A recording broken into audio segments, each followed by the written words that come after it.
예수님의 그 놀라우신 사랑을 생각할 때마다 감사하지 않을 수 없습니다. 저와 여러분의 삶 속에 그 예수님의 사랑이 충만케 되시기를 바랍니다. 오늘 종료주일 예배로 함께 이 예배를 드리고 있습니다. 오늘로 시작해서 고난주간이 시작되게 됩니다. 예수님께서 십자가에 달리시기 직전 예루살렘 성에 입성하셨습니다. 당시 사람들이 예수님을 개선하는 왕처럼 의, 아름다움, 승리를 상징하는 종려나무 가지를 흔들어서 맞이한 것에서 종료주일의 유래를 찾을 수 있습니다. 또 한때 종료주일을 호산나 주일이라고 부르기도 했습니다. 이것도 예수님께서 예루살렘 입성 시 환영하는 무리들이 예수님을 호산나 호산나 외치며 환영한 것에서 그 유래를 찾아볼 수 있죠. 예수님께서 예루살렘에 입성하시는 그날 모여든 인파는 그야말로 엄청난 것이었습니다. 똑같은 사건이 기록되어져 있는 요한복음 말씀을 보면 큰 무리가 예수님을 맞이하러 나왔다라고 기록하고 있습니다. 학자들에 따르면 당시 6월절 행사 기간에 예루살렘을 찾아온 사람들이 약 200만 명 정도 된다라고 합니다. 이와 같은 것들을 감안해 보면 환영하는 인파가 최소 수만 명이 되었을 것을 생각해 볼 수 있습니다. 마태복음 말씀에도 보면 온 세상이 소동했다라고 되어 있는데 예루살렘에 있던 모든 사람들이 아주 깜짝 놀랄 만한 그야말로 대단한 환영 가운데 예수님께서 예루살렘에 입성하셨습니다.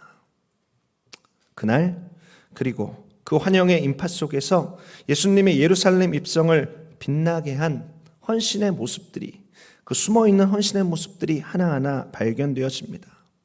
겸손의 왕 예수님의 걸음을 아름답게 한 그들의 헌신.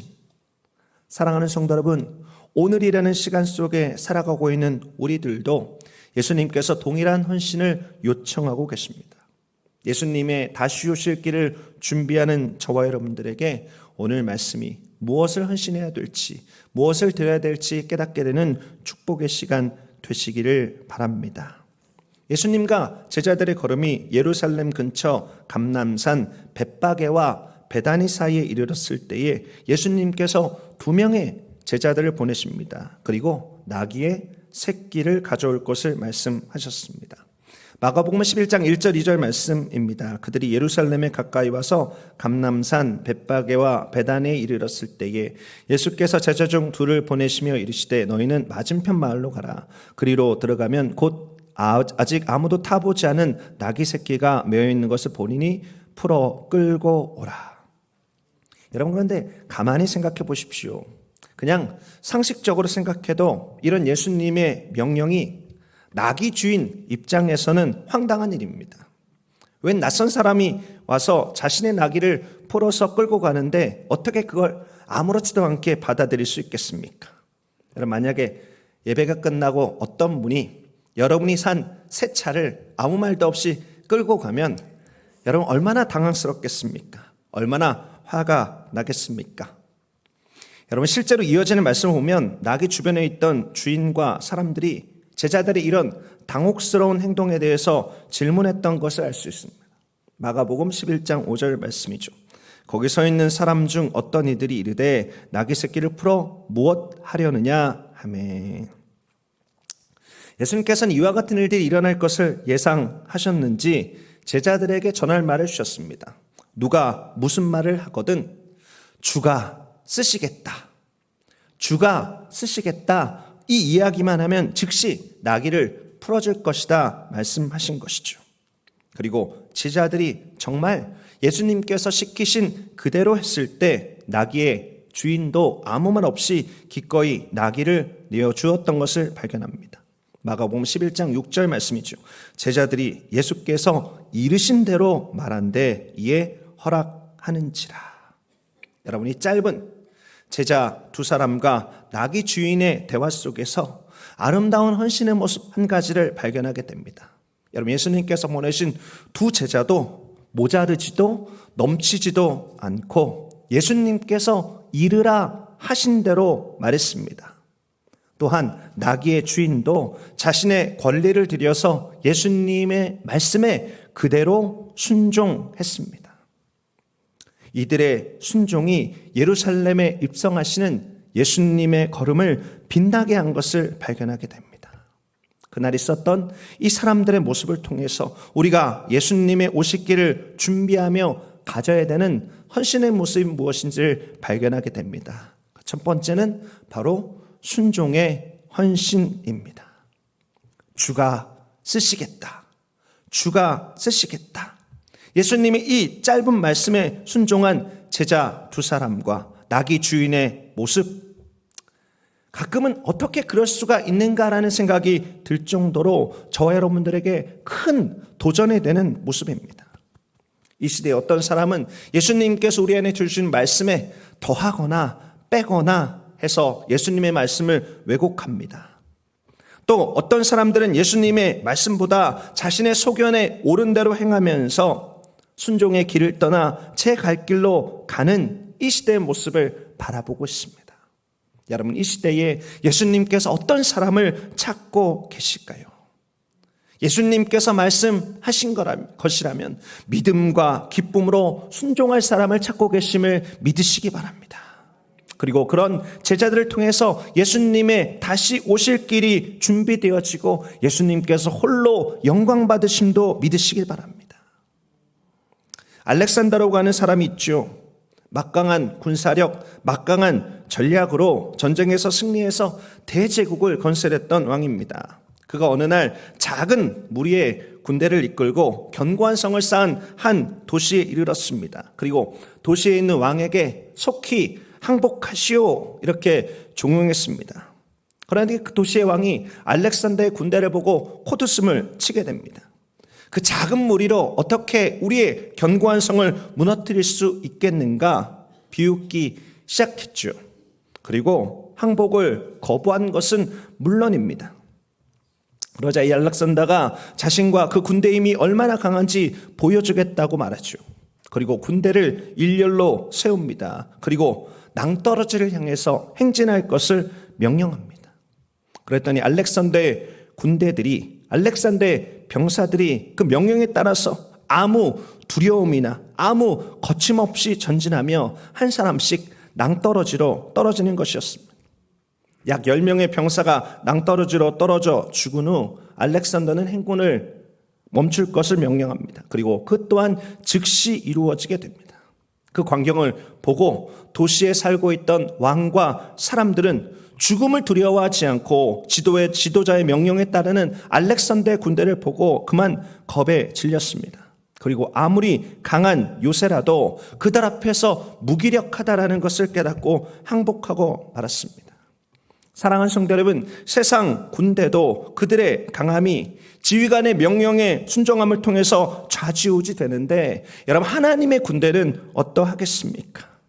우리가 하나님의 말씀에 목숨과 운명을 걸고 하나님의 명령에 따라 순종하며 그것을 소중하게 여길 때 흑암의 권세들은 두려워하며 떨게 될 것입니다. 우리가 하나님의 말씀 속에 예수님께서 우리 안에 말씀하신 것을 순전하게 따르게 될 때 이 땅의 흑암의 권세의 견고한 진들은 그 순종의 능력 앞에 완전히 무기력화 될 것입니다. 완전히 무너져 내릴 것입니다. 사랑하는 성도 여러분, 이 시대에 하나님의 말씀에 순종하는 것이 능력임을 기억하시기 바랍니다. 그 순종이 하늘의 기적을 경험하는 통로로 우리 안에 주신 하나님의 축복임을 기억하시기 바랍니다. 순종이 예수 그리스도의 길을 평탄케 하고 우리의 평탄케 하는 우리의 신앙의 모습임을 기억하시기 바랍니다. 우리는 예수님을 따르는 사람입니다. 예수님은 십자가에서 죽기까지 순종하시기 위해서 예루살렘 성에 입성하셨습니다. 그리고 그 예수님의 명령에 순종하여 나귀를 준비한 두 사람의 제자, 그리고 아무 말 없이 그 나귀를 내어줬던 주인의 순종, 여러분, 그것이 저와 여러분들에게 오늘 놀라운 도전과 놀라운 메시지가 되고 있는 것이죠. 우리가 그들의 본을 따라 저와 여러분들도 순종의 길로 나아가기 원합니다. 순종의 헌신을 예수님께 드리는 은혜가 있게 되시기를 예수 그리스도의 이름으로 축원드립니다. 이어진 말씀 계속해서 보시기 바랍니다. 7절과 8절 말씀입니다. 나귀 새끼를 예수께로 끌고 와서 자기들의 겉옷을 그 위에 얹어 놓음에 예수께서 타시니 많은 사람들은 자기들의 겉옷을 또 다른 이들은 들에서 벤 나뭇가지를 길에 펴며. 이제 예수님께 보냄을 받은 제자 두 사람이 나귀의 새끼를 데리고 오죠. 제자들은 주저하지 않습니다. 신속히 자신의 겉옷을 벗어서 예수님이 타실 수 있도록 나귀의 등에 깔죠. 또 어떤 사람들은 자신의 겉옷을 벗어서 예수님의 가시는 길에 깔았습니다. 예수님께서 예루살렘을 입성하셨던 그 길은 영화의 레드카펫도 아니었습니다. 또 양탄자가 깔려져 있는 세상의 왕과 귀족의 길도 아니었습니다. 그러나 어느 길 못지않은 순수한 희생이 담겨져 있는 길이었습니다. 종종 말씀드리지만 중동의 사막과 광야를 살아가는 사람들, 특별히 가난한 사람들에게 겉옷은 자신이 가지고 있는 마지막 보루와도 같습니다. 낮에 쉴 때는 나뭇가지 사이 그 지지대에 겉옷을 걸어서 햇볕을 막고, 밤에 잘 때는 사막의 추운 밤을 견딜 수 있게 해주는 마치 집과 같은 아늑함을 제공하는 것이 바로 겉옷입니다. 그들이 나귀의 등과 그리고 길에 깐 겉옷은 비록 겉이 화려해 보이지는 않아도 그들의 전부였습니다. 그리고 그들의 하나님 앞에 드린 예수 그리스도의 십자가의 길을 위한 그 예루살렘에 입성하는 길에 드렸던 그 전부를 드린 희생의 헌신은 예루살렘에 입성하는 예수님의 걸음을 아름답게 하였습니다. 이 아름다운 헌신, 자신의 겉옷, 자신의 전부를 드린 헌신에서 우리가 드려야 되는 또 다른 희생의 모습, 또 다른 헌신의 모습을 발견합니다. 그것은 바로 희생의 헌신입니다. 여러분, 예수님께서 요구하시는 희생은 어떤 일부만을 드리는 희생이 아닙니다. 전부를 드리는 희생입니다. 또 예수님께서 우리 안에 말씀하시는 희생은 어떤 물질적인 무언가를 바라는 희생도 아닙니다. 예수님께서 우리들의 삶에 바라는 희생은 우리들의 지정의를 드리는 헌신입니다. 우리들의 영혼욕을 드리는 헌신입니다. 여러분, 호랑이는 죽어서 가죽을 남기고 사람은 죽어서 이름을 남긴다라는 속담이 있습니다. 저는 거기에 하나 더 추가해서 말씀드리고 싶습니다. 그리스도인은 죽어서 예수의 흔적을 남긴다. 호랑이는 가죽을 남기고 사람은 이름을 남기고 그리스도인은 죽어서 예수의 흔적을 남긴다. 사랑하는 성도 여러분, 만두기라고 혹시 들어본 것이 있습니까? 싸움이 붙어도 만두기는 건드리지 말라라는 말이 있습니다. 레슬링 선수나 유도 선수가 귀가 보기에 민망할 정도로 일그러져 있는 것을 우리는 보죠. 어떤 선수들은 귀가 안으로 말려들다 못해서 구멍까지 거의 막는 경우도 있다라고 합니다. 수없는 시간을 매트에서 뒹굴며 연습하는 그들은 성공을 위해서 그와 같은 노력들을 하면서 귀가 문드러져서 귀가 만두처럼 되는 것을 부끄러워하지 않습니다. 그것을 감수하는 것이죠. 오히려 그들은 자신의 예쁜 귀를 부끄러워합니다. 그리고 못난 만두귀를 자랑스러워하는 것이죠. 그리고 귀가 그렇게 변화되어지는 과정 속에서 그들은 훌륭한 운동선수가 되는 것입니다. 사랑하는 성도 여러분, 나의 전부를 드린다라는 희생의 의미는 무엇일까요? 나의 지정의를 드리고 나의 영혼욕을 드린다는 의미는 무엇입니까? 내 삶에 예수의 흔적을 남긴다라는 의미는 무엇입니까? 고린도서 4장 10절 말씀을 주목하시기 바랍니다. 우리가 항상 예수의 죽음을 몸에 짊어짐은 예수의 생명이 또한 우리 몸에 나타나게 하려 함이라. 사랑하는 성도 여러분, 우리들의 삶에 예수님께서 원하시는 희생은 예수의 생명이 우리 몸에 나타나게 되는 것입니다.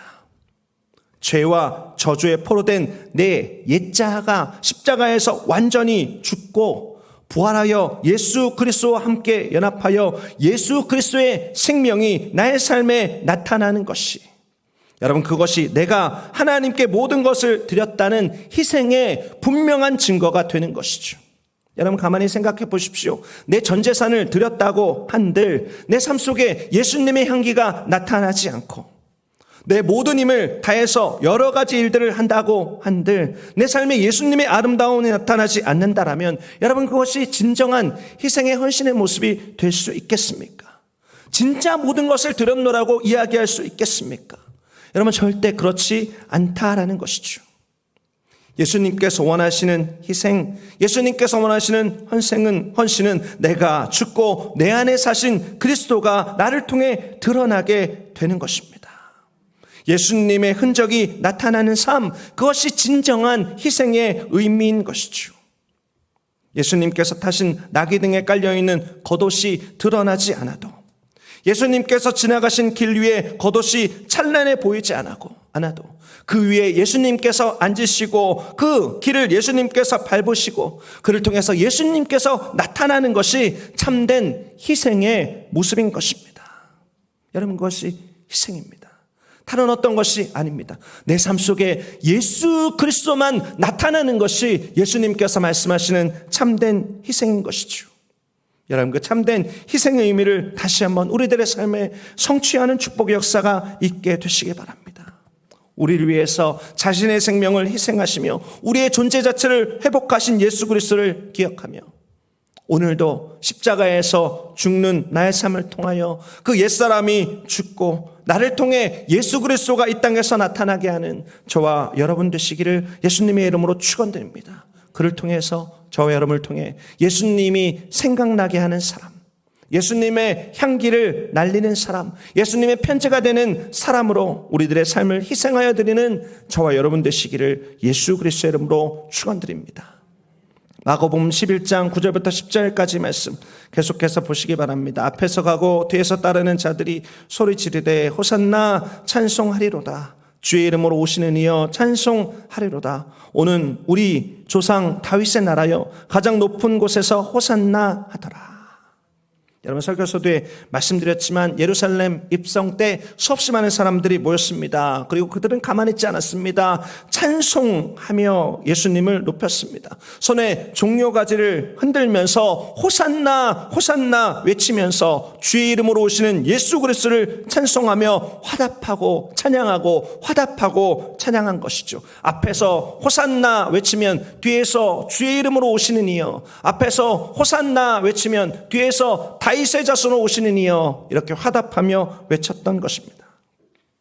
애석하게도 이들의 찬송은 며칠이 지나지 않아서 저를 십자가에 못 박게 하소서라는 성난 외침으로 돌변했습니다. 하지만 예루살렘에 입성할 때만큼 그들은 진심이었습니다. 성경 보면 이전까지 예수님은 평상시 자신을 드러내려 하지 않았습니다. 병자를 고쳐주시고 난 다음에도 말하는 것을 삼가하게 하셨습니다. 억지로 왕을 삼으려고 하는 무리들도 물리치시고 피하여 기도하셨습니다. 그런데 그날은 그런 날이 아니었습니다. 오히려 모든 것들을 드러내는 날이었습니다. 예수님의 메시아 되심이 모든 사람들에게 분명하게 드러나야 되는 그날, 진심이 담긴 우렁찬 찬양의 외침이 예수님이 예루살렘 성의 입성을 아름답고 영광스럽게 한 것이죠. 여러분, 이들의 찬양의 모습 속에서 우리가 드려야 하는 또 다른 헌신의 모습을 발견합니다. 그것은 바로 찬양의 헌신입니다. 찬송의 헌신, 예수님을 높여드리는 아름다운 헌신의 모습이죠. 2002년도 여러분은 어디에 계셨습니까? 2002년도 대한민국, 짝짝짝짝짝이 안 나오는 것을 보니 세월이 흐르긴 했습니다. 여러분, 그 소리로 온 나라가 들썩거렸습니다. 아마 미국도 들썩거렸으리라고 믿습니다. 다 함께 소리 지르고 얼싸안고 난리 났던 것이 2002년도 월드컵의 모습이었습니다. 4강 진출할 때 홍명보 선수가 승부차기 마지막 키코너 나서서 골을 넣었을 때 완전히 대한민국은 뒤집어졌습니다.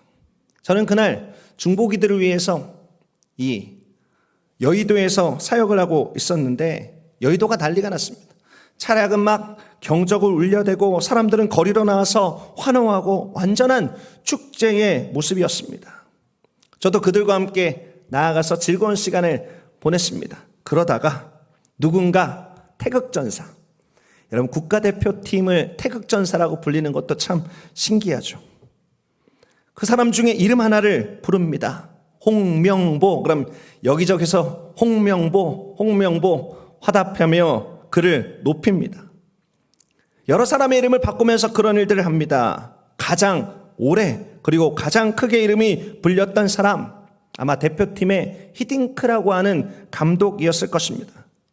그는 평생토록 자신이 받아야 될 모든 찬사를 그날 받았을지도 모르겠습니다. 대한민국의 모든 국민들이 히딩크에게 찬사를 보냈습니다. 심지어 히딩크를 대통령으로까지 이야기할 정도였습니다. 사랑하는 성도 여러분, 이 동네에서 사람들이 가장 모여있는 곳이 어디입니까? 예를 들어서 H마트 앞에서 누군가가 예수님 이렇게 외치면 어떨까요? 그 예수님이라는 외침을 들으면서 화답하고 그를 높이며 감사하며 또 다른 곳에서 예수님 이렇게 외치며 화답하는 소리가 들릴 수 있을까요? 여러분, 그냥 한 번 외침으로 말 것입니다. 계속해서 어떤 사람이 예수님 이렇게 반복해서 외치고 또 외친다면 사람들이 좀 조용히 하시오. 꼭 그렇게 요란하게 믿어야 됩니까? 이런 소리가 나오게 될 것입니다. 사랑하는 성도 여러분, 그러나 우리 예수님이 히딩크 감독보다 높임받기에 합당하지 않은 분이십니까? 아니면 2002년도 국가대표팀 선수들보다 영광받기에 합당하지 않은 분이십니까? 여러분, 절대 그렇지 않습니다. 우리 예수님은 모든 이름 위에 뛰어나신 분이십니다. 영원히 찬양받으시기에 합당하신 분이십니다. 어떠한 사람들보다 우리의 모든 것들을 대해서 영광받으시기에 부족함이 없으신 분이시죠. 여러분, 누가복음에 있는 말씀을 보면 당시 바리새인들은 그날의 우렁찬 찬양의 모습을 참 못마땅하게 생각했습니다. 그래서 예수님께 제자들을 책망해서 이 찬양을 멈추도록 말했습니다. 그때 예수님께서 하신 말씀이 무엇인가요? 누가복음 19장 40절 말씀입니다. 대답하여 이르시되 내가 너희에게 말하노니 만일 이 사람들이 침묵하면 돌들이 소리 지르리라 하시니라. 이들이 침묵하면 돌들이 소리를 지르리라. 사랑하는 성도 여러분, 우리가 침묵하면, 우리가 찬양하지 않으면 돌들이라도 소리를 지를 것입니다. 사랑하는 성도 여러분, 이 시간 전심으로 예수님을 높여드리는 저와 여러분 되시기 바랍니다. 여러분의 마지막 호흡까지도 찬양의 헌신으로 예수님을 영화롭게 하는 저와 여러분 되시기 바랍니다. 이제 뜨뜻미지근한 찬양이 아닌 뜨거운 마음으로 하나님을 찬양하는 저와 여러분 되시기 바랍니다. 육에 속한 찬양이 아닌 영에 속한 찬양으로 하나님을 영화롭게 하는 저와 여러분 되시기 바랍니다. 입술만의 찬양이 아닌 삶을 드린 찬양으로 예수님을 높이는 저와 여러분 되시기 바랍니다. 그 찬양의 소리가 세계와 열방 가운데 울릴 때까지, 예수님께서 오실 때까지 멈추지 않는 저와 여러분 되시기를 예수 그리스도의 이름으로 축원드립니다. 오늘 예루살렘에 나귀의 새끼를 타고 입성하시는 예수님을 기념하는 이 종료주일 가운데 다시 한번 예수님께서 원하시는 헌신의 모습을 기억하시기 바랍니다. 이 세 가지의 헌신, 첫 번째는 순종의 헌신입니다. 두 번째는 예수 그리스도의 흔적을 남기는 희생의 헌신입니다.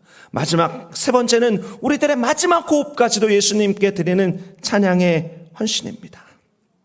이와 같은 헌신 속에서 찬란하게 빛나는 영광의 왕 예수 그리스도의 오실 길들이 예비되어질 것입니다.